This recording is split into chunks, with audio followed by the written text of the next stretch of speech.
Hello students, आज की इस 20 क्लास में आप सभी का स्वागत है। आज की जो क्लासेस है यह इस सीरीज की लास्ट क्लास है, क्योंकि इसके बाद में जो भी क्लासेस आएगी वह स्पेसिफिक किसी न किसी सॉफ्टवेयर पे होने वाली है। आज के इस क्लासेस में हम सीखेंगे कि प्रेजेंटेशंस में टेक्स्ट और इमेज जोड़ना, मतलब जो माइक्रोसॉफ्ट के अंदर पावर पॉइंट होता है उसके अंदर हम जो प्रेजेंटेशन बनाते हैं उसके अंदर टेक्स्ट और इमेज को जोड़ना, और इसी के साथ में हम सीखेंगे नेक्स्ट इसमें अरेंज एंड शेप फॉर्मेटिंग। आखिर जो शेप होते हैं उनको हम कैसे अरेंज कर सकते हैं और उसकी फॉर्मेटिंग हम कैसे कर सकते हैं, और इसी के साथ में हम बनाएंगे basic animation used to text and image. Image के ऊपर हम बेसिक एनिमेशंस को कैसे लगा सकते हैं। चलिए इस क्लासेस को हम शुरू करते हैं।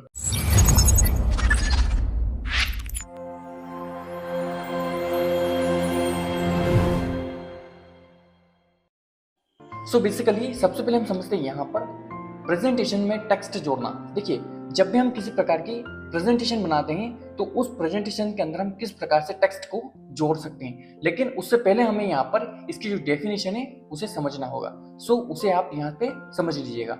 जैसे कि टेक्स्ट का उपयोग प्रेजेंटेशन में जानकारी लिखने, पॉइंट्स समझाने और हेडिंग देने के लिए किया जाता है। मतलब जो टेक्स्ट होता है उनका यूजेस इसलिए यहाँ पर किया जाता है। टेक्स्ट जोड़ने के तरीके, अब देखिए यहाँ पर कुछ इसकी स्टेप्स भी हैं, इसे आप ध्यान से समझ लीजिएगा। मैं हालांकि यहाँ पर आपको प्रैक्टिकल करके भी बताऊंगा। इन स्टेप्स को आप ध्यान से देख लीजिएगा। मैं आपको यहाँ पर इनको प्रैक्टिकल करके दिखा देता हूँ। अब देखिए, यहाँ पर हमें माइक्रोसॉफ्ट पावर पॉइंट को ओपन करना है। ओपन करने के जो स्टेप्स हैं मैंने इससे पहले वाले क्लासेस में अच्छे से बता दिया था, ठीक है। यहाँ पर मैं आपको एक बेसिक स्टेप्स और इसका बता देता हूँ। सबसे पहले आपको यहाँ पर विंडोज बटन दबाना है, कीबोर्ड से आपको विंडोज बटन दबाना है। उसके बाद में यहाँ पर आपको सर्च करना है पावर पॉइंट। आप जैसे यहाँ पर पावर पॉइंट सर्च करेंगे, सबसे ऊपर आपको यहाँ पर माइक्रोसॉफ्ट पावर पॉइंट 2010 दिखाई देगा। यदि आपके सिस्टम के अंदर कोई दूसरा पावर पॉइंट है आपको यहाँ पर वह भी दिखाई देगा। यहाँ पर हमें इसको ओपन कर लेना है। हम जैसे इसको ओपन करेंगे तो यहाँ पर आप देख सकते हैं माइक्रोसॉफ्ट पावर पॉइंट की विंडो हमारे यहाँ पर खुल चुकी है। अब हमें इसमें क्या करना है, टेक्स्ट को ऐड करना है। अब देखिए यहाँ पर क्या है कि हमने जब स्लाइड को लिया है तो यहाँ पर ऑटोमेटिकली सब टाइटल और टाइटल यहाँ पर दे रखा है, लेकिन हमें क्या करना है, यहाँ पर हमें एक टेक्स्ट को ऐड करना है। हम क्या करेंगे, टेक्स्ट बॉक्स से यहाँ पर एक टेक्स्ट को ऐड ऑन करेंगे। इसके लिए हमें क्या करना है, यहाँ पर पहले तो मैं इसे डिलीट कर देता हूँ। तो आप देख सकते हैं मैंने इसे डिलीट कर दिया, और इसके बाद में अब मुझे यहाँ पर टेक्स्ट को ऐड ऑन करना है। तो इसके लिए हम क्या करेंगे, इंसर्ट टैब पे क्लिक करेंगे। उसके बाद में हमें यहाँ पर टेक्स्ट बॉक्स दिखाई देगा। आप देख सकते हैं यहाँ पर लिखा हुआ है टेक्स्ट बॉक्स, हमें इसके ऊपर क्लिक कर देना है। हम जैसे इसके ऊपर क्लिक करेंगे तो यहाँ पर आप देख सकते हैं ये जो कर्सर है इसका आइकन चेंज हो चुका है। हम सीधा यहाँ पर क्या करेंगे, इसे ड्रॉ करेंगे। आप देख सकते हैं इस तरीके से। अब हम इसमें यहाँ पर जो भी टाइप करना चाहते हैं वो यहाँ पर हम टाइप कर सकते हैं। देख सकते हैं आप इस तरीके से आप यहाँ पर टेक्स्ट को टाइप कर सकते हैं। तो ये जो इसकी स्टेप्स मैंने आपको बताई है, यह इसकी एक बेसिक स्टेप है। इस स्टेप के जरिए आप यहाँ पर पावर पॉइंट के अंदर टेक्स्ट को ऐड ऑन कर सकते हैं। जैसे कि मैंने आपको यहाँ पर टेक्स्ट जोड़ने की स्टेप्स को प्रैक्टिकली बता दिया है। यदि आप इन स्टेप्स को लिखना चाहते हैं इसे लिख सकते हैं। अब हम समझते हैं यहाँ पर नेक्स्ट को। अगला है इसी में वर्ड आर्ट डिजाइनर। देखिए यहाँ पर भी एक प्रकार से देखें तो ये भी टेक्स्ट को जोड़ने का एक वर्ड आर्ट डिजाइनर है। इसे हम कैसे प्रैक्टिकल करेंगे या फिर हम कैसे जोड़ेंगे, इसे भी मैं आपको यहाँ पर प्रैक्टिकल करके दिखा देता हूँ। यहाँ पर आप चाहें तो इनको लिख लीजिएगा, ठीक है। मैं सीधा आ जाता हूँ माइक्रोसॉफ्ट पावर पॉइंट की स्क्रीन पर, ठीक है। यहाँ पर हम आ चुके हैं माइक्रोसॉफ्ट पावर पॉइंट की स्क्रीन के ऊपर। अब यहाँ पर आप देख सकते हैं हमें करना क्या है, इसको मैं थोड़ा सा नीचे कर देता हूँ, ठीक है। अब यहाँ पर आप देख सकते हैं कि अभी हमने यहाँ पर जो टेक्स्ट था उसे यहाँ पर एड ऑन कर लिया है। अभी हम यहाँ पर क्या करना है, वर्ड आर्ट को जोड़ना है। अब वर्ड आर्ट को कैसे जोड़ेंगे, तो यहाँ पर जो स्टेप्स दे रखी है उसके हिसाब से आप जोड़ सकते हैं। जैसे कि यहाँ पर इंसर्ट दे रखा है, मतलब इंसर्ट टैब पे आना है। उसके बाद में हमें यहाँ पर वर्ड आर्ट पे क्लिक कर देना है। तो यहाँ पर आप देख सकते हैं लिखा हुआ है टेक्स्ट, ये होती है वर्ड आर्ट। हमें इस पर क्लिक करना है और यहाँ पर लिखा हुआ है देख सकते हैं आप वर्ड आर्ट, हमें इस पर क्लिक कर देना है। अब आप यहाँ पर देख सकते हैं कि यहाँ पर अलग अलग स्टाइल्स में टेक्स्ट दे रखा है। अब हम जो भी स्टाइल्स का टेक्स्ट चाहते हैं उसके ऊपर हम क्लिक कर सकते हैं। तो यहाँ पर आप देख सकते हैं मुझे इस प्रकार का जो टेक्स्ट है वो स्टाइल मुझे यहाँ पर चाहिए।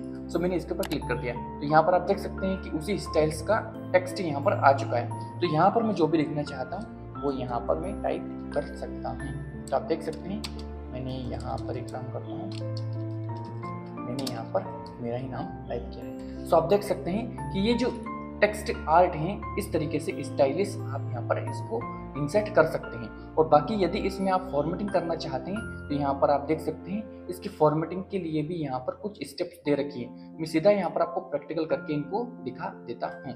तो हमें इसमें फॉर्मेटिंग कैसे करना है, पहले तो हम इसको सेलेक्ट कर लेंगे, सीधा हम आ जाते हैं फॉर्मेट पे।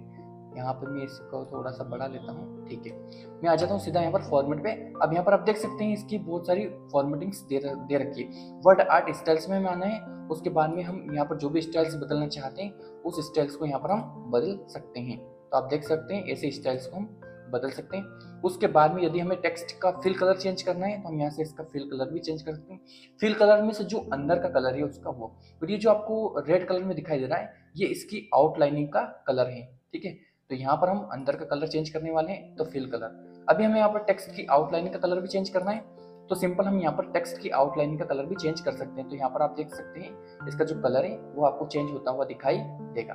तो इस तरीके से आप यहाँ पर इसकी आउटलाइनिंग का कलर भी चेंज कर सकते हैं। उसके बाद में होता है टेक्स्ट इफेक्ट। अब देखिए टेक्स्ट इफेक्ट किस तरीके से वर्क करता है, तो यहाँ पर हम जैसे क्लिक करेंगे, अगर हमें इस टेक्स्ट में शेडो देना है तो हम यहाँ से शेडो भी दे सकते हैं। इस तरीके से यहाँ पर आपको शेडो दिखाई देगा, है ना, तो ये शेडो होते हैं। उसके बाद में यदि आपको इसमें रिफ्लेक्शन देना है तो यहाँ पर आप रिफ्लेक्शन भी दे सकते हैं, जैसे कि उसकी परछाई, जैसे पानी के सामने हम खड़े होते हैं तो हमारी परछाई पानी के अंदर दिखाई देती है, सेम इसी तरीके से यहाँ पर इस टेक्स्ट की रिफ्लेक्शन को आप नीचे की तरफ दे सकते हैं। सो ये होती है इसकी रिफ्लेक्शन। उसके बाद में जस्ट इसके नीचे आते हैं, एक और इसमें दे रखा है ग्लो। यदि हमें इसमें ग्लो लगाना है तो हम यहाँ पर इसमें ग्लो लगा सकते हैं इस तरीके से। उसके बाद में यदि हमें इसमें कुछ अलग तरीके का इफेक्ट देना है, 3D इफेक्ट देना है, तो हम यहाँ पर वो भी दे सकते हैं। ये 3D रोटेशन कर सकते हैं, है ना, ट्रांसफॉर्म कर सकते हैं। तो ये इस तरीके से आप इसमें अलग अलग तरीके के इफेक्ट को लगा सकते हैं, जैसे कि मैंने आपको यहाँ पर इसके बारे में अच्छे से बता दिया है, ठीक है। तो ये होता है टेक्स्ट फॉर्मेटिंग के अंदर वर्ड आर्ट स्टाइल्स, ठीक है। बाकी यदि इसमें शेप होता तो हम शेप स्टाइल्स को भी यहाँ पर कर सकते थे, ठीक है। और इसके बाद में जब भी हमारी क्लासेस चलेगी इसी से रिलेटेड, पावर पॉइंट से रिलेटेड, तो वहाँ पर मैं आपको हर एक पॉइंट ऑफ को अच्छे से बताऊंगा, क्योंकि जितना मैंने इसको गहराई से सीख रखा है मैं ये चाहता हूँ कि आपको भी उतना ही गहराई से इसके हर एक पॉइंट को अच्छे से मैं एक्सप्लेन कर सकूँ या फिर एक्सप्लेन करके आपको समझा सकूँ, ठीक है। अब यहाँ पर आप देख सकते हैं कि मैंने अभी जो बेसिक था इसका वो यहाँ पर कवर कर लिया है। तो यहाँ पर आप चाहें तो इसको भी नोट डाउन कर सकते हैं। और यदि इसमें जो दे रखा है जैसे फ़ॉन्ट बदलना, देखिए फ़ॉन्ट कैसे बदलेंगे, तो हमें सीधा इस पर क्लिक कर लेना है और यहाँ से हम इसकी फ़ॉन्ट को भी बदल सकते हैं। तो यहाँ पर आप देख सकते हैं। उसके बाद में फ़ॉन्ट का साइज बढ़ाना घटाना, तो यहाँ पर आप फ़ॉन्ट का साइज भी बढ़ा सकते हैं और घटा सकते हैं। और यहाँ पर आपको फ़ॉन्ट साइज का इंक्रीज करने के लिए जो बड़ा ए दिखाई दे रहा है इससे आप फ़ॉन्ट साइज को बढ़ा सकते हैं, और ये जो छोटा ए आपको दिखाई दे रहा है इससे आप साइज को कम कर सकते हैं। तो ये भी इसकी स्टेप्स हैं, ठीक है। उसके बाद में इसका कलर बदलना, मैंने आपको यहाँ पर कलर को चेंज करना भी आपको सिखा दिया है। उसके बाद में ये आपको दिखाई दे रहा है बोल्ड, इटैलिक, अंडरलाइन। अगर आपको इसमें बोल्ड करना है, इटैलिक करना है, तो ये तो हमने इससे पहले वाली क्लासेस के अंदर भी सीख लिया था। तो यहाँ से ये बोल्ड हो जाएगा, यहाँ से इटैलिक हो जाएगा और यहाँ से ये अंडरलाइन भी हो जाएगा। तो इस तरीके से आप इसमें अंडरलाइन कर सकते हैं, बोल्ड कर सकते हैं, इटैलिक कर सकते हैं। फिर यदि इसमें शेडो लगाना है तो यहाँ पर आप टेक्स्ट शेडो भी लगा सकते हैं। देखिए अभी हमने यहाँ पर इसमें शेडो पहले से लगा रखा है, तो यहाँ पर हम इसको अनशेडो भी कर सकते हैं, इसका शेडो हटा सकते हैं। तो जैसे कि मैंने अभी यहाँ पर इसका शेडो हटा दिया है। तो इस तरीके से आप इसे समझ सकते हैं। अब देख सकते हैं कि मैंने यहाँ पर आपको इसकी चारों स्टेप्स को यहाँ पर प्रैक्टिकल करके बता दिया है। अब हम समझते हैं यहाँ पर नेक्स्ट को। नेक्स्ट ही इसमें प्रेजेंटेशन में इमेज जोड़ना। अब देखिए टेक्स्ट जोड़ना मैंने आपको अभी बता दिया है, अब हम सीखते हैं यहाँ पर इमेज को जोड़ना। यहाँ पर जितने भी स्टेप्स दे रखी हैं प्रेजेंटेशन में इमेज जोड़ने की, उन सभी को आप नोट डाउन कर लीजिएगा। हम इसका सिंपल प्रैक्टिकल करके देख लेते हैं ताकि आपको यह पता चल सके कि आखिर जो इमेज है उसको जोड़ने की प्रैक्टिकल स्टेप्स क्या क्या हो सकती हैं। सो हम सीधा क्या करेंगे, वापस से पावर पॉइंट को ओपन कर लेंगे। तो मैंने यहाँ पर वापस से पावर पॉइंट को ओपन कर लिया है। अब देखिए यहाँ पर मैंने अभी आपको जो टेक्स्ट था उसके बारे में बता दिया है। मैं सीधा यहाँ पर मुझे एक स्लाइड लेना है, तो मैं यहाँ पर सीधा एक ब्लैंक स्लाइड को ले लेता हूँ, ठीक है। तो मैंने लेआउट पे आया और ब्लैंक स्लाइड मैंने यहाँ पर ले ली, ठीक है। तो मैं यहाँ पर एक ब्लैंक स्लाइड को ले लेता हूँ। आप देख सकते हैं यहाँ पर ब्लैंक स्लाइड आ चुकी है। अब हमें क्या करना है, इसको थोड़ा साइड में कर लेता हूँ। अब हमें क्या करना है, यहाँ पर इंसर्ट टैब पे आना है, पिक्चर्स वाले ऑप्शन पे आना है। देखिए इंसर्ट टैब पे हम आ गए और यहाँ पर हमें पिक्चर वाले ऑप्शन पे आना है। तो कंप्यूटर में जितनी भी पिक्चर्स रहेगी, इमेजेस रहेगी, वो सभी यहाँ पर ओपन हो जाएगी। हमें इस पर क्लिक करना है, किसी भी इमेजेस के ऊपर, जो भी कंप्यूटर के अंदर इमेजेस रहेगी उसके ऊपर हमें क्लिक कर देना है और सीधा हमें यहाँ पर उस इमेज को इंसर्ट कर लेना है। तो जैसे कि आप देख सकते हैं कि इसके अंदर हमें एक इमेज को लेना है, तो हम यहाँ पर उस इमेज को ले लेंगे। ठीक है, इसे ले लेते हैं। तो यहाँ पर हमने एक इमेज को इंसर्ट कर लिया। तो हम यहाँ पर आप देख सकते हैं कि हमने जो इमेज को इंसर्ट किया है वो यहाँ पर आपको इस तरीके से दिखाई दे रही है। ठीक है, तो ये हो गया इमेज को जोड़ना। उसके बाद में यहाँ पर आप देख सकते हैं एनी इमेज को फॉर्मेट करने के तरीके। देखिए इमेज के अंदर भी अगर हमें फॉर्मेटिंग करना है तो इसके भी कुछ तरीके हैं, जैसे कि रिसाइज, आकार बदलना। अब इसका आकार हम बदलेंगे तो हमें यहाँ पर फॉर्मेट पे आ जाना है और यहाँ पर हम इसका आकार भी यहाँ से चेंज कर सकते हैं। साइज में आकर हम इसका जो आकार है उसको यहाँ से हम साइज को चेंज कर सकते हैं। इसे हम रिसाइज करना बोलते हैं। ठीक है, उसके बाद में यदि हमें इसको क्रॉप करना है, जो फालतू हिस्सा है उसे हटाना है, तो हम यहाँ पर क्रॉप के ऊपर क्लिक करेंगे, क्रॉप के ऊपर क्लिक करेंगे और यहाँ से हम इस तरीके से इसे क्रॉप भी कर देंगे। तो हमें यदि किसी हिस्से को हटाना है तो इस तरीके से हम क्रॉप करके हटा सकते हैं। तो ये तरीका होता है इमेज को क्रॉप करने का। ठीक है, उसके बाद में होता है पिक्चर इफेक्ट लगाना। देखिए पिक्चर के अंदर इफेक्ट कैसे लगाना है, तो हम सीधे फॉर्मेटिंग पे आना है और यहाँ पर आप देख सकते हैं कि इसके कहीं अलग अलग प्रकार के स्टाइल्स हमें यहाँ पर दिखाई देंगे। इसको मैं थोड़ा सा इधर कर लेता हूँ। ठीक है, स्टाइल्स में दिखाई देगा हमें यहाँ पर पिक्चर इफेक्ट। हम जैसे इस पर क्लिक करेंगे तो यहाँ पर अलग अलग हम इफेक्ट भी इसमें लगा सकते हैं। तो इस तरीके से हम इमेज के अंदर जो इफेक्ट होते हैं उनको इजीली लगा सकते हैं। तो ये जो तरीका है यह होता है इमेज के अंदर आप फॉर्मेटिंग करके और पिक्चर इफेक्ट लगा सकते हैं। ठीक है, और भी आपको यदि इसमें और अलग तरीके से इफेक्ट लगाने हैं तो वो भी आप यहाँ पर लगा सकते हैं। तो ये तरीका होता है इमेज के अंदर फॉर्मेटिंग करने का। ठीक है, तो ये भी मैंने आपको यहाँ पर क्लियर कर दिया है। अब हम सीखते हैं आगे। अब हम सीखने वाले हैं यहाँ पर अरेंज एंड शेप फॉर्मेटिंग। देखिए हमें यदि किसी भी टेक्स्ट को अरेंज करना होता है या फिर किसी भी शेप को हमें अरेंज करना होता है, सो हम उसका जो भी स्टेप्स हैं यहाँ पर हम प्रैक्टिकल करने वाले हैं। सो चलिए इसे हम आगे कंटिन्यू सीखते हैं। ठीक है, तो यहाँ पर आप देख सकते हैं अरेंज एंड शेप की जो डेफिनेशन है वो यहाँ पर मैंने ले रखी है। अगर आप इसे अच्छे से रीड करना चाहते हैं तो यहाँ पर आप इसे रीड भी कर सकते हैं। जो भी हम डॉक्यूमेंट्स बनाते हैं, जो भी हम प्रेजेंटेशन बनाते हैं या फिर हम किसी प्रकार का कुछ इम्पोर्टेंट रिपोर्ट्स बनाते हैं, सो उसके लिए ये जो अरेंज वाला ऑप्शन है यह काफ़ी बेनिफिशियल इसमें होने वाला है। सो यहाँ तक आपको समझ में आया होगा। अब हम समझते हैं यहाँ पर कि ये जो अरेंज है यह आखिर क्या होता है। ठीक है, सो सबसे पहले हम ये समझ लेते हैं कि अरेंज मीन्स क्या होता है। देखिए अरेंज का मतलब किसी भी शेप, इमेज या टेक्स्ट बॉक्स को सही जगह पर रखना और एक दूसरे के साथ सही क्रम में व्यवस्थित करना होता है। मतलब अरेंज का मतलब होता है कि आप किसी भी टेक्स्ट को, किसी भी शेप को सही क्रम में रख सकते हैं और व्यवस्थित रख सकते हैं। ठीक है, सो इसे हम समझेंगे अरेंज के मुख्य विकल्प। देखिए अरेंज के जो भी विकल्प हैं वो यहाँ पर स्टेप बाय स्टेप दिए गए हैं। यदि आप इनको पढ़ना चाहें, समझना चाहें तो समझ सकते हैं। बाकी मैं आपको यहाँ पर प्रैक्टिकल करके इनको बता देता हूँ। ठीक है, अपनी नोटबुक में इसे नोट डाउन जरूर कर लीजिएगा। ठीक है, तो हम सीधा इसको प्रैक्टिकल करना सीखते हैं। तो मैं आ चुका हूँ माइक्रोसॉफ्ट पावर पॉइंट के अंदर। तो मैं यहाँ से माइक्रोसॉफ्ट पावर पॉइंट को ओपन कर लेता हूँ। सो सीधा आप देख सकते हैं मैं माइक्रोसॉफ्ट पावर पॉइंट को यहाँ पर ओपन कर लिया हूँ। ठीक है, तो यहाँ पर मैंने एक स्लाइड और ले ली। अब मुझे यहाँ पर क्या करना है, एक शेप लेना है। देखिए शेप लेने के लिए हमें इंसर्ट टैब पे आना है और हमें यहाँ पर शेप पे क्लिक कर लेना है। तो हम इसमें से जो भी शेप लेना चाहते हैं उस शेप पे हम क्लिक करके यहाँ पर ड्रॉ कर सकते हैं। तो मुझे यहाँ पर रेक्टेंगल लेना है तो मैंने इसे यहाँ पर ड्रॉ कर लिया, आप देख सकते हैं। उसके बाद में मुझे यहाँ पर एक और सर्कल चाहिए तो मैंने सर्कल को भी ले लिया।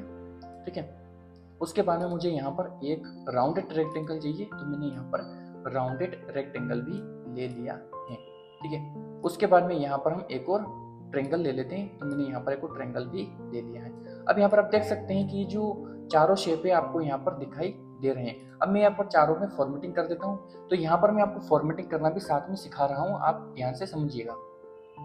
फॉर्मेट पे आना है और यहाँ पर हमें शेप के अंदर जो भी फॉर्मेटिंग करना है हम सीधा यहाँ पर चाहें तो सीधा उसको सिलेक्ट भी कर सकते हैं फॉर्मेटिंग को। ठीक है, इस तरीके से स्टाइल्स को। उसके बाद में यदि हमें इसमें सीधा कलर चेंज करना है तो हम ऐसे कलर भी चेंज कर सकते हैं इसका। उसके बाद में हमें शेप की आउटलाइनिंग का कलर देना है तो हम यहाँ पे आउटलाइन का कलर भी दे सकते हैं, चेंज कर सकते हैं जो भी हम करना चाहते हैं। उसके बाद में हमें यहाँ पर शेप इफेक्ट देना है तो हम सीधा यहाँ पर शेप को इफेक्ट भी दे सकते हैं। सो इस तरीके से। और यदि हमें इसके अंदर भी सेम फॉर्मेटिंग करना है तो हम क्या करेंगे, सेम फॉर्मेटिंग करने के लिए हम इस पर क्लिक करेंगे और यहाँ पर हम होम पे आकर और यहाँ पर आप देख सकते हैं लिखा हुआ है फॉर्मेट पेंटर। इसके ऊपर हम जैसे क्लिक करेंगे तो यहाँ पर ये जो कर्सर आपको दिखाई दे रहा है इसका आइकन चेंज हो जाएगा, मतलब इसकी आइकन के पास में एक ब्रश का आइकन आ जाएगा।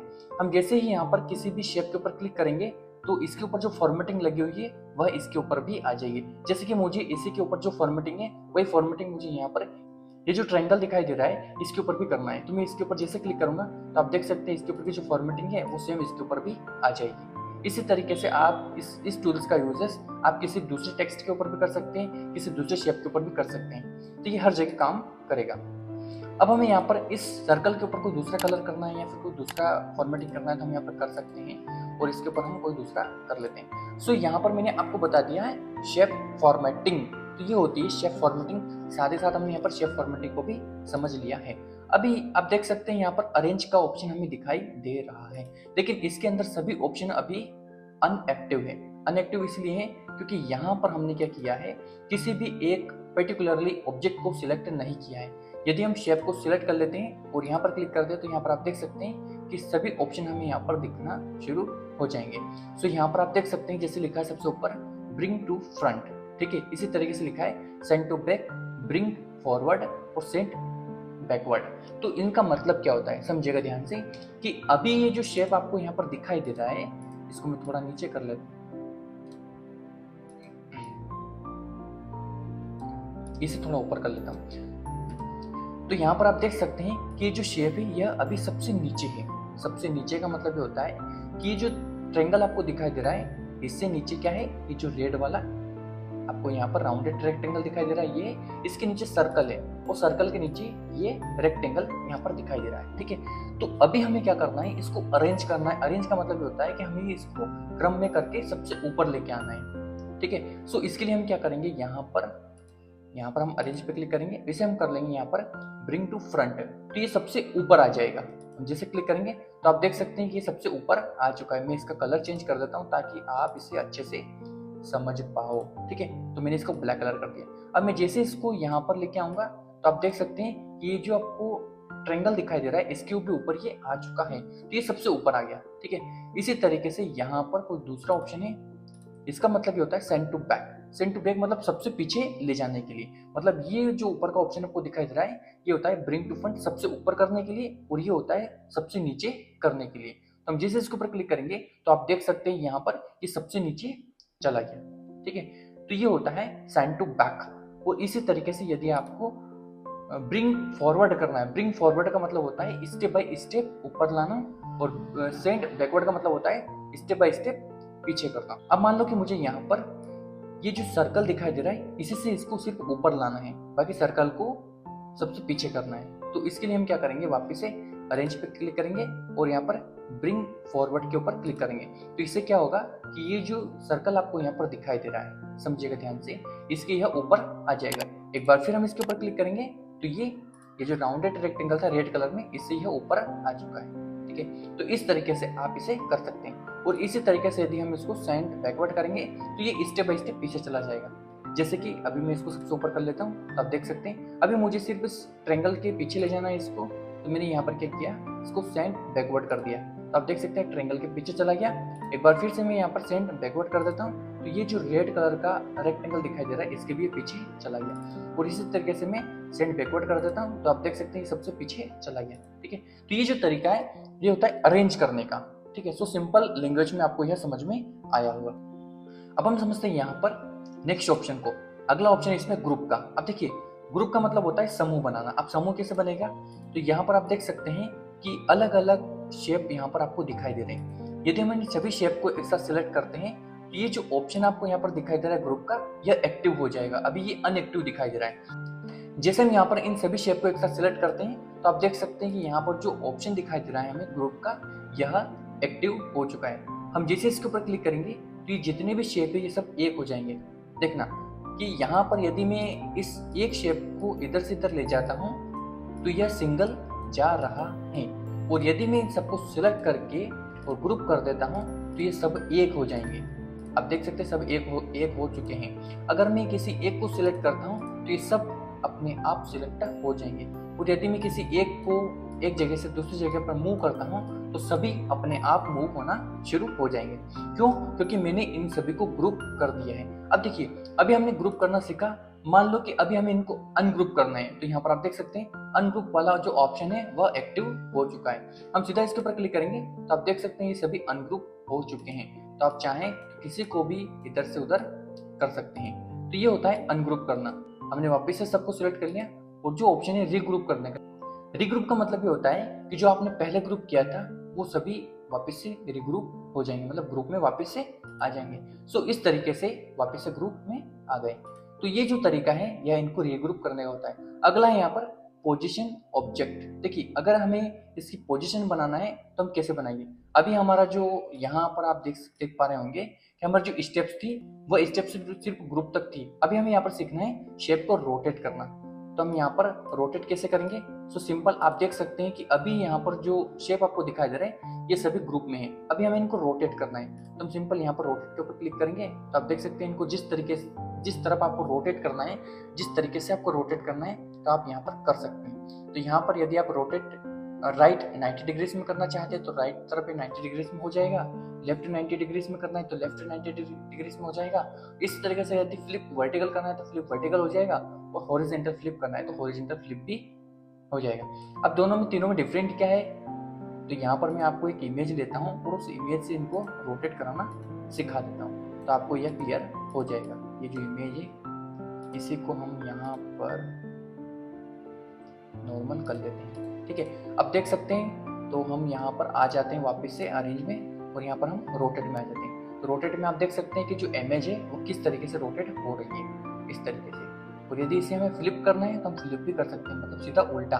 और फ्लिप हॉरिजॉन्टल करना है तो ये जैसे कि आप देख सकते हैं कि अभी ये जो डॉक्टर हैं, डॉक्टर साहब जो भी हैं, ठीक है, इनका मुंह अभी इधर है, हमें फ्लिप करना है, फ्लिप वर्टिकल करना है, मतलब इनका मुंह घुमाना है। तो हम फ्लिप वर्टिकल के ऊपर जैसे क्लिक करेंगे तो आप देख सकते हैं कि ये इधर से इधर आ गए। तो ये फ्लिप वर्टिकल होता है। सो उम्मीद है कि यह आपको समझ में आया होगा, ठीक है। तो मैंने आपको यहाँ पर अरेंज के जितने भी ऑप्शन थे वो सभी बता दिए हैं। अब हम अगले को समझते हैं, इसमें शेप फॉर्मेटिंग। देखिए, शेप फॉर्मेटिंग क्या होती है समझिएगा।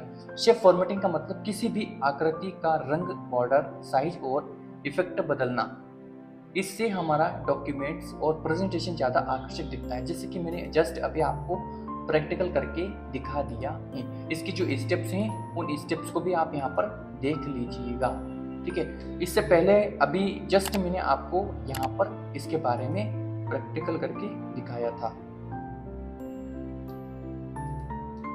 सो एक बार और मैं आपको यहाँ पर इनको एक्सप्लेन करके बात दिखा देता हूँ। जैसे कि शेप का कलर बदलना मैंने आपको यहाँ पर सिखा दिया था, आउटलाइन का कलर बदलना भी मैंने आपको सिखा दिया था। तो हम सीधा एक बार पावर पॉइंट में वापस से आ जाते हैं। तो यहाँ पर आप देख सकते हैं कि यहाँ पर शेप दिखाई दे रहा है। हमें यहाँ पर एक नई स्लाइड ले लेना है और यहाँ से हमें शेप को ड्रॉ भी कर लेना है। तो मैंने यहाँ पर एक शेप को ड्रॉ कर लिया, स्टार वाले शेप को हम यहाँ पर ले लेते हैं। तो यहाँ पर आप देख सकते हैं कि मैंने जो शेप लिया है वह एक स्टार है, ठीक है। अब हम यहाँ पर इसका फिल कलर चेंज करना है तो हम यहाँ पर शेप के ऊपर क्लिक करेंगे, फॉर्मेट पे आएंगे और यहाँ पर हम इसका फिल कलर भी चेंज कर सकते हैं, ठीक है। उसके बाद में आउटलाइन का कलर चेंज करना है तो हम आउटलाइन का कलर यहाँ से चेंज कर सकते हैं। आउटलाइन की विड्थ बढ़ाना है तो हम यहाँ से विड्थ को भी बढ़ा सकते हैं, इस तरीके से आप देख सकते हैं। उसके बाद में यहाँ पर इफेक्ट देना है शेप में तो हम यहाँ पे शेप में इफेक्ट भी दे सकते हैं। एक बार आप इसे प्रैक्टिकल करेंगे तो आपको सब समझ में आ जाएगा, ठीक है। अभी जैसे कि मैंने आपको इमेज के केसेस में बताया था, ठीक है। तो इस तरीके से आप यहाँ पर कर सकते हैं। उसके बाद में रिसाइज करना है तो यहाँ पर आप इसको रिसाइज भी कर सकते हैं। थोड़ा सा इधर आएंगे और यहाँ पर आप देख सकते हैं रिसाइज हमें यहाँ पर इस तरीके से करना है। हम इसकी जो भी साइज देना चाहते हैं, जैसे कि मुझे यहाँ पर 4 और 4 देना है तो ये 4 पिक्सल्स में हमने यहाँ पर इसकी जो साइज है वह दे दी। तो इस तरीके से आप इसकी साइज को भी बदल सकते हैं। ये तरीका हो गया। अब यहाँ पर मैंने आपको इसके तीनों चारों तरीके कंप्लीटली बता दिए हैं। उसके बाद में इसके कुछ एग्जांपल्स हैं, उनको समझ लीजिएगा। जैसे कि पावर पॉइंट में सर्कल और रेक्टेंगल को अरेंज करना, तो मैंने अरेंज करना आपको सिखा दिया है। MS वर्ड में एक फ्लो चार्ट बनाकर शेप को सही जगह पर सेट करना। देखिए MS वर्ड के अंदर भी आप इस तरीके से एक फ्लो चार्ट बनाकर शेप को सही जगह पर सेट कर सकते हैं। तो ये होता है अरेंज में, ठीक है। एक्सेल में किसी शेप के रंग और बॉर्डर को बदलना, ये आप एक्सेल के अंदर भी सेम प्रैक्टिकल कर सकते हैं। तो यहाँ पर मैंने जितना भी आपको प्रैक्टिकल बताया है, इसी को आप माइक्रोसॉफ्ट वर्ड के अंदर भी कर सकते हैं, माइक्रोसॉफ्ट पावर पॉइंट के अंदर भी कर सकते हैं और माइक्रोसॉफ्ट एक्सेल के अंदर भी कर सकते हैं। सो ये जो तरीका है ये तीनों में सेम वर्क करेगा। सो यहाँ पर आपको यह समझ में आया होगा। अब हम सीखते हैं यहाँ पर basic animation use to text and image. Image और टेक्स्ट के ऊपर हम बेसिक एनिमेशन को कैसे लगा सकते हैं, सो इसे हम यहाँ पर आज सीखने वाले हैं। इससे पहले वाले वीडियोस के अंदर मैंने आपको यहाँ पर जो स्लाइड होती है, 2 स्लाइड होती है, उन दोनों स्लाइडों के बीच में ट्रांजिशन लगाना सिखा दिया था। सो हम यहाँ पर सीख लेते हैं हम टेक्स्ट एंड इमेज के ऊपर कैसे हमें यहाँ पर एनिमेशन लगाना है। सो एक बार फिर से मैं आ चुका हूँ माइक्रोसॉफ्ट पावर पॉइंट के अंदर। अब मुझे इसके अंदर एनिमेशन लगाना है। तो यहाँ पर आप देख सकते हैं मैं इन सभी शेप को अभी हाल फिलहाल के लिए अनग्रुप कर देता हूँ। तो मैंने सभी को अनग्रुप कर लिया और पिक्चर्स तो ऑलरेडी अलग है ही सही। मैं चाहूँ तो इसकी एक और कॉपी कर लेता हूँ। तो यहाँ पर मैंने कॉपी और पेस्ट कर लिया, इसको मैंने साइड में कर दिया, ठीक है। और यदि मैं अब इसका जो स्लाइड शो है अगर उसको देखूंगा तो कैसा दिखेगा, स्लाइड शो पे क्लिक करेंगे और यहाँ पर फ्रॉम स्लाइड के ऊपर क्लिक करेंगे तो आप देख सकते हैं कि इसकी जो स्लाइड शो है कुछ इस तरीके से दिखाई दे रही है। अभी हमें यहाँ पर टेक्स्ट के अंदर एनिमेशन देना है। तो यहाँ पर जो नाम लिखा है इस नाम में हमें एनिमेशन देना है। तो हम क्या करेंगे, एनिमेशन के ऊपर क्लिक करेंगे। हम पहले तो हमें यहाँ पर जिस भी टेक्स्ट के ऊपर एनिमेशन देना है उसे सिलेक्ट कर लेना है। तो मुझे यहाँ पर जो एनिमेशन देना है वह इस नाम के ऊपर देना है। तो मैंने इस नाम को यहाँ पर सिलेक्ट कर लिया। सीधा आप देख सकते हैं यहाँ पर ऐड एनिमेशन का हमें यहाँ पर एक ऑप्शन दिखाई दे रहा है। हम इसके ऊपर जैसे क्लिक करेंगे तो यहाँ पर आप देख सकते हैं कि हमें अलग अलग प्रकार के एनिमेशन यहाँ पर दिखाई देंगे। तो यहाँ पर हमें यहाँ पर मोर एंट्रेंस इफेक्ट के ऊपर क्लिक कर देना है। हम जैसे यहाँ पर क्लिक करेंगे तो आप देख सकते हैं कि इसकी जो लिस्ट है वह ओपन हो जाएगी। हम यहाँ पर जैसे क्लिक करेंगे तो आप देख सकते हैं कि ये जो टेक्स्ट है ये किस तरीके से प्रेजेंट होगा। तो यहाँ पर वह दिखाई दे रहा है। इसका प्रीव्यू आप देख सकते हैं, इस तरीके से प्रेजेंट होगा, ठीक है। तो वो जो एनिमेशन है वो आप यहाँ से लगा सकते हैं, ठीक है, इस तरीके से। अभी हमें यहाँ पर यही ठीक लगता है ना, हाँ ये ठीक लगता है। तो इसको हम ओके कर देते हैं। तो आप देख सकते हैं कि ये जो नाम है ये इस तरीके से प्रेजेंट होगा। तो यहाँ पर हम इसका जो छोटा एनिमेशन पैनल है उसको ओपन कर लेते हैं और यहाँ पर हम इसमें प्ले करके देख लेते हैं। तो इस तरीके से ये प्रेजेंट होगा। हम इसके ऊपर भी जो एनिमेशन देना चाहते हैं तो हम इसके ऊपर भी दे सकते हैं। तो यहाँ पर हम इसके ऊपर भी कुछ कोई सा एनिमेशन लगा देते हैं। तो मैंने यहाँ पर भी लगा दिया इस तरीके से। इसको थोड़ा नीचे कर लेते हैं, इसको ऊपर कर लेते हैं, ठीक है। अब हमें इमेज के ऊपर भी एनिमेशन लगाना है तो हमने इमेज को भी सिलेक्ट कर लिया, फोटो को। उसके बाद में ऐड एनिमेशन पे क्लिक करना है और यहाँ पर एंट्रेंस पे हमें इफेक्ट पे क्लिक कर लेना है। उसके बाद में हम यहाँ पर जो भी एनिमेशन इसमें देना चाहते हैं वो हम यहाँ पर दे सकते हैं। तो यहाँ पर मुझे इसके अंदर ये जो एनिमेशन है यह देना है। तो मैंने यहाँ पर ये जो वाइप वाला एनिमेशन है इस पर मैंने क्लिक करके ओके पे क्लिक कर दिया। तो ये एनिमेशन यहाँ पर आ चुका है। इसके इफेक्ट ऑप्शन पे भी हम जाके इसके इफेक्ट को भी चेंज कर सकते हैं। जैसे कि मैंने इसको फ्रॉम लेफ्ट कर दिया तो ये फ्रॉम लेफ्ट यानी कि लेफ्ट से ये प्रेजेंट। इसी तरीके से हमें इसके ऊपर भी एनिमेशन लगाना है तो इसको भी हम सेलेक्ट कर लेंगे और यहाँ पर हम जो एनिमेशन हमने दिया था उससे हम ले लेते हैं और इसे हम कर देते हैं राइट।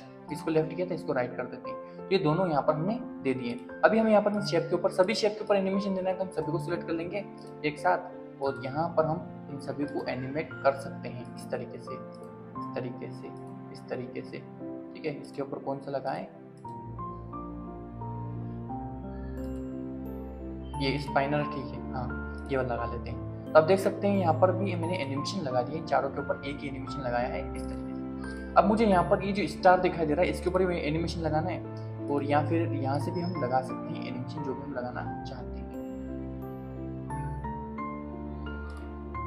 ये ठीक है। अब देख सकते हैं कि मैंने इन सभी जितनी भी हमारी स्लाइडें थी जैसे कि स्लाइड 1, 2, 3, 4 इन सभी स्लाइडों में हमने यहाँ पर टेक्स्ट के ऊपर भी एनिमेशन लगा दिया है, इमेज के ऊपर भी लगा दिया है और शेप के ऊपर भी एनिमेशन लगा दिया है। अब हम इनको प्रेजेंट करके देखते हैं कि हमारा जो एनिमेशन है वह किस तरीके से दिखाई दे रहा है। तो हमें सिंपल क्या करना है, स्लाइड शो के ऊपर क्लिक करके और यहाँ पर हमें क्या करना है, फ्रॉम बिगिनिंग्स के ऊपर क्लिक कर देना है। तो हम जैसे यहाँ पर फ्रॉम बिगिनिंग्स के ऊपर क्लिक करेंगे तो यहाँ पर आप देख सकते हैं कि अभी हमें यहाँ पर कुछ भी दिखाई नहीं देगा।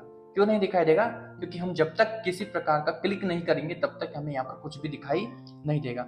हमें सिंपल यहाँ पर कीबोर्ड से या फिर माउस से क्लिक करना है। हम जैसे क्लिक करेंगे तो यहाँ पर आप देख सकते हैं कि नाम प्रेजेंट हो चुका है ना। फिर वापस से क्लिक करेंगे तो यहाँ पर आप आनंद कंप्यूटर देख सकते हैं, दिखाई दे रहा है। इसी तरीके से हमें वापस से क्लिक करना है तो यहाँ पर आप देख सकते हैं इमेज दिखाई दे रही है। एक बार फिर क्लिक करेंगे तो हमें इधर से भी इमेज दिखाई देगी, क्योंकि हमने जो एनिमेशन लगाया है ना वो इसके ऊपर इसी प्रकार का एनिमेशन लगाया है। और शेप के ऊपर भी हमने एनिमेशन लगाया था तो शेप भी एनिमेट हो चुके हैं। इसी तरीके से यहाँ पर आप देख सकते हैं कि स्टार के ऊपर हमने जो एनिमेशन लगाया था वह भी सही से प्रेजेंट हो रहा है। तो इस तरीके से आप एक बेसिक स्लाइड बना सकते हैं, एक प्रेजेंटेशन के अंदर एनिमेशन दे सकते हैं, टेक्स्ट के अंदर भी एनिमेशन दे सकते हैं, और यहाँ पर आप शेप के अंदर भी एनिमेशन दे सकते हैं और इमेज के अंदर भी एनिमेशन दे सकते हैं। सो यहाँ पर आपको यह समझ में आया होगा। सो आज के इस क्लासेस में मैंने आपको प्रेजेंटेशन में टेक्स्ट और इमेज जोड़ना सिखा दिया है, और इसी के साथ में मैंने आपको यहाँ पर basic animation use to text and image के ऊपर और टेक्स्ट के ऊपर बेसिक एनिमेशन कैसे लगाना है, और इसी के साथ में मैंने शेप के ऊपर भी एनिमेशन लगाना आपको यहाँ पर सिखा दिया है। सो आज की इस क्लासेस में बस इतना ही। मिलते हैं इसकी जब भी हमारी नेक्स्ट क्लासेस आती है या फिर किसी स्पेसिफिक सॉफ्टवेयर की क्लासेस आती है, उसकी भी सीरीज चलेगी। सो उसी में हम मिलते हैं। इस क्लासेस को देखने के लिए